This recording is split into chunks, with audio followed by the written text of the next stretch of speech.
स्वागत है आप सभी का आपके अपने YouTube चैनल लक्ष्य क्लासेस प्रतापगढ़ पर। दोस्तों, आज आपको हम बताने वाले हैं क्लास 12 फिजिक्स से प्रकाश।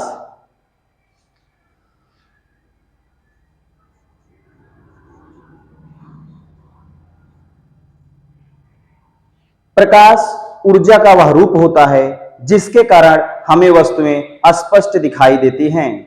प्रकाश निम्नलिखित दो प्रकार के होते हैं। पहला आपका है दीप्त प्रकाश स्रोत।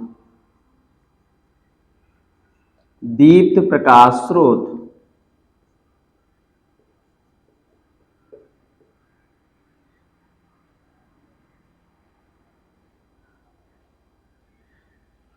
दीप्त प्रकाश स्रोत क्या होता है? वे प्रकाश स्रोत जो स्वयं उत्पन्न होते हैं उन्हें हम दीप्त प्रकाश स्रोत कहते हैं, जैसे सूर्य, तारे आदि। दूसरा आपका आता है अदीप्त प्रकाश स्रोत। अदीप्त प्रकाश स्रोत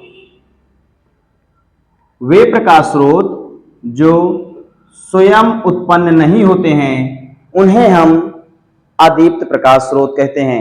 अर्थात आप कह सकते हैं जो मानव निर्मित द्वारा होता है उन्हें हम अदीप्त प्रकाश स्रोत कहते हैं।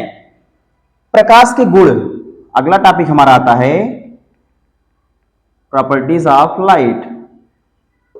प्रकाश के गुण। प्रकाश के निम्नलिखित गुण हैं। नंबर 1, प्रकाश एक सरल रेखा में गमन करता है। प्रकाश की चाल 3 गुणे 10 की घात 8 मीटर पर सेकंड होती है। प्रकाश की तरंगदैर्घ्य 4000 एंगस्ट्रॉम से 8000 एंगस्ट्रॉम तक होती है। ध्यान दीजिएगा, 4000 एंगस्ट्रॉम से, एंगस्ट्रॉम ऐसे लिखा जाता है, 8000 एंगस्ट्रॉम तक होती है। अगला आपका है प्रकाश स्वयं में अदृश्य है परंतु इसकी उपस्थिति में हमें वस्तुएं आसानी से दिखाई देती हैं। अगला जो आपका टॉपिक आएगा प्रकाश का परावर्तन। उम्मीद कर रहे होंगे आप लोग को समझ में आ रहा होगा। नोट्स में आप लोग धीरे धीरे इसको लिखते चलिए और ऐसे आगे हम आपको बताते चल रहे हैं। अगला आपका टॉपिक है प्रकाश का परावर्तन।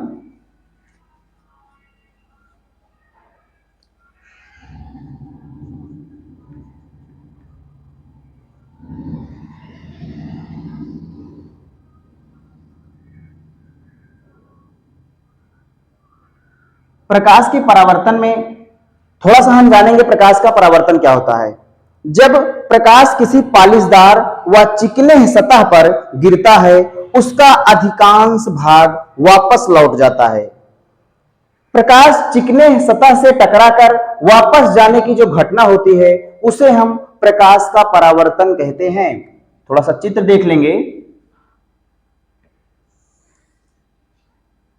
एक चिकनी पॉलिशदार सतह हम बनाएंगे जिस पर एक साइड में हम पॉलिश करते हैं, दूसरा हमारा परावर्तक पृष्ठ बन जाता है। ये वाला जो हमारा होता है ये परावर्तक पृष्ठ बनता है।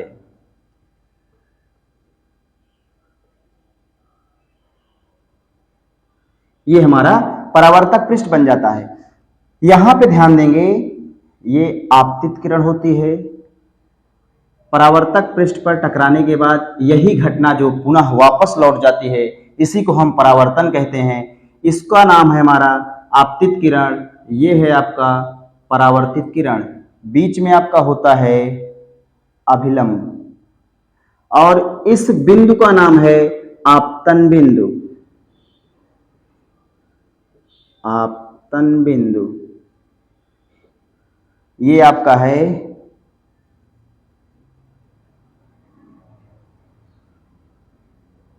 आपतित किरण। इसको कहते हैं परावर्तित किरण। ये बीच का आपका अभिलंब होता है।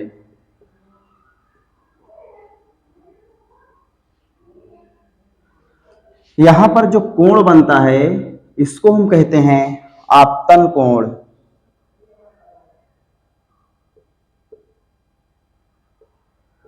चित्र आप हमारे साथ बनाते रहिए। आपतन कोण को आई से प्रदर्शित करते हैं। ये जो दूसरा कोण बनता है, यहां पे जो दूसरा कोण बनता है इसको कहते हैं परावर्तन कोण।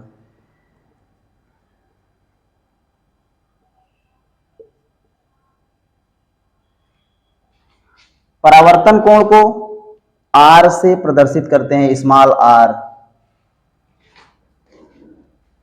चित्र को आप पास करके स्क्रीनशॉट ले लीजिए और अपने नोट्स पर आप बना लीजिए। आइए क्लास को आगे बढ़ाते हैं। हम इस चित्र के बारे में आपको बताते हैं। यहां पे जो आपतित किरण है, आप कह सकते हैं वह प्रकाश किरण जो परावर्तक पृष्ठ पर आकर टकराती है, आपतित किरण कहलाती है। परावर्तित किरण क्या है? वह प्रकाश किरण जो परावर्तक पृष्ठ पर टकराने के बाद पुनः उसी माध्यम में वापस लौट जाती है, उन्हें हम परावर्तित किरण कहते हैं। आपतित किरण परावर्तित किरण के मध्य डाला गया लंब अभिलंब कहलाता है। आपतित किरण और अभिलंब के मध्य बने कोण को आपतन कोण आई कहते हैं। परावर्तित किरण और अभिलंब के मध्य बने कोण को परावर्तन कोण आर कहते हैं। आपतित किरण, परावर्तित किरण, अभिलंब जिस तल में प्राप्त होते हैं उन्हें हम आपतन बिंदु कहते हैं। उम्मीद कर रहे होंगे आपको समझ में आ गया होगा। अगर किसी प्रकार की कोई दिक्कत होती है तो आप कमेंट करके जरूर बताइएगा। अगर आपको समझ में नहीं आया होगा, हम प्रयास करेंगे पूरा समझाने का। दोबारा फिर से आपको हम बताएंगे। वीडियो को पास कर ले, स्क्रीनशॉट ले लीजिए और आगे चलते हैं इसी में हम। अगला आपका एक महत्वपूर्ण टॉपिक है जो आपका है परावर्तन के नियम। परावर्तन के दो नियम होते हैं। पहला नियम आपका जो होता है इसी चित्र से आपका है, यहीं से मैं आपको समझा दे रहा हूं, दोबारा आप कभी भूलेंगे नहीं। अब बोर्ड परीक्षा में आपके पूछा जाता है ये। पहला नियम जो होगा, आपतित किरण आपतन बिंदु पर अभिलंब तथा परावर्तित किरण तीनों एक ही तल में प्राप्त होते हैं। पहला आप इस प्रकार लिख सकते हैं। दूसरा नियम, दूसरे नियम में आप कह सकते हैं कि आपतन कोण सदैव परावर्तन कोण आर के बराबर होता है। अर्थात आप कह सकते हैं एंगल आई बराबर एंगल आर। ये आपका दूसरा नियम है। आइए क्लास को आगे बढ़ाते हैं। अगला टॉपिक आपका है प्रतिबिंब।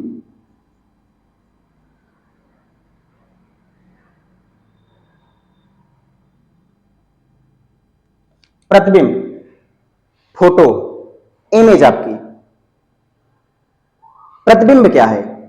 जब हम दर्पण के सामने किसी वस्तु को रखते हैं तो उसमें एक आकृति बनती है, उस आकृति को प्रतिबिंब कहते हैं। प्रतिबिंब निम्नलिखित दो प्रकार के होते हैं। नंबर एक, वास्तविक प्रतिबिंब। वास्तव में जो दिखता है उसे हम वास्तविक प्रतिबिंब कहते हैं। और आभासी प्रतिबिंब नंबर दो आपका है। आभासी प्रतिबिंब क्या है? आभासी प्रतिबिंब में जिसका आभास करते हैं, जिसकी फोटो दिखती है, जिसकी कल्पना कर सकते हैं हम। चित्र नहीं दिखेगा आपको, फोटो दिखेगी, सामने से नहीं दिखेगा कुछ भी। इसको हम क्या बोलते हैं? आभासी प्रतिबिंब कहते हैं। अगला टॉपिक आपका जो आता है वो गोली दर्पण। गोली दर्पण क्या होता है? गोली दर्पण कांच के खोखले गोले को काटकर बनाया जाता है। गोली दर्पण कांच के खोखले गोले को काटकर बनाया जाता है तथा इसके एक सतह पर पॉलिश कर देते हैं और दूसरा परावर्तक पृष्ठ बन जाता है। इसे हम गोली दर्पण कहते हैं। गोली दर्पण निम्नलिखित दो प्रकार के होते हैं। पहला आपका होता है अवतल दर्पण।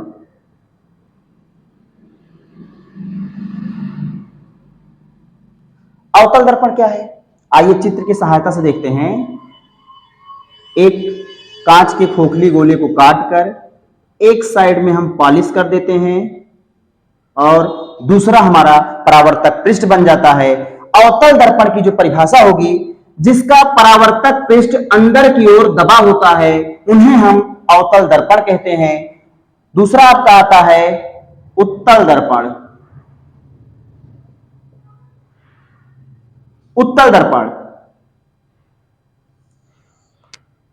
जिसका परावर्तक पृष्ठ बाहर की ओर उभरा हुआ होता है, उन्हें हम उत्तल दर्पण कहते हैं। अब आगे आपको हम बताएंगे, इसी से रिलेटेड आपका है, ये तो कांच के खोखले गोले को काटकर एक भाग बना दिया गया है। अब यहां पे एक बिंदु होता है, एक लाइन बीचों बीच जाता है, एक बिंदु यहां बनता है P, जिसको हम कहते हैं पोल, ध्रुव बोलते हैं इसको। और ये जो लाइन खींचे, इसको हम कहते हैं प्रिंसिपल एक्सिस, मुख्य अक्ष। यहां पे दर्पण का जो पार्ट 1 होता है, यानी M1 M2, प्रारंभिक से अंतिम बिंदु तक, इसके बीच का जो ये लाइन आपको डॉटेड दिखा रहे हैं, इसको हम कहते हैं दर्पण का द्वारक। यहां पर एक बिंदु होता है C, जिसको कहते हैं वक्रता केंद्र। इसके बीचों बीच एक बिंदु होता है F, जिसको हम कहते हैं फोकस। और यहां से फोकस से P के बीच की दूरी को फोकस दूरी कहते हैं, और C से P के बीच की जो दूरी होती है, उसको वक्रता त्रिज्या कहते हैं। ध्यान दीजिएगा, धीरे धीरे अपने नोट्स में आप चित्र को बना लीजिएगा, और जिस जिस तरह आपको हम बता रहे हैं, वैसे वैसे आप लोग डिफिनीशन इसके लिखते चलिएगा। धीरे धीरे ये छोटी छोटी जो डिफिनीशन है, उसको हम पूरा करवा दे रहे हैं। अगला टॉपिक आपका आता है फोकस दूरी तथा वक्रता त्रिज्या में संबंध। फोकस दूरी तथा वक्रता त्रिज्या में संबंध सीधे आप बताएंगे, यदि अवतल दर्पण अथवा उत्तल दर्पण की फोकस दूरी F है, तो वक्रता त्रिज्या R होगी, अर्थात आप कह सकते हैं F = R/2। फोकस दूरी के वक्रता त्रिज्या आधी होती है। फोकस दूरी के वक्रता त्रिज्या आधी होती है। अगर यहीं से जैसे आपको फार्मूला बताए F = R/2, अगर यहां पे वक्रता त्रिज्या आपको निकालना होगा, R = 2F, R के इक्वल में होगा 2F। वक्रता त्रिज्या के दुगुना होती है फोकस दूरी। इस प्रकार क्लास को हम आगे बढ़ाते हैं, और अगला आपका है जो दर्पण का सूत्र है। दर्पण का जो सूत्र होता है, वो होता है 1/F =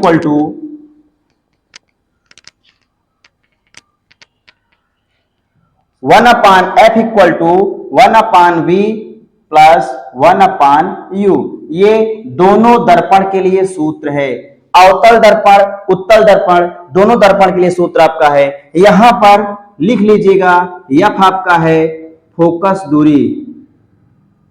बहुत सारे बच्चे जान नहीं पाते यहां पे क्या है, क्या दिया है, V क्या है, F क्या है, जिससे उनको न्यूमेरिकल प्रॉब्लम जो होती है, न्यूमेरिकल सॉल्व करते हैं, बहुत सारी समस्याएं होती हैं, बहुत सारी दिक्कतें होती हैं, लेकिन आज से सारी दिक्कतें खत्म। यहां पे जो आपका V होता है, इसको हम कहते हैं प्रतिबिंब। प्रतिबिंब की दूरी। जो आपका U होता है वस्तु की दूरी।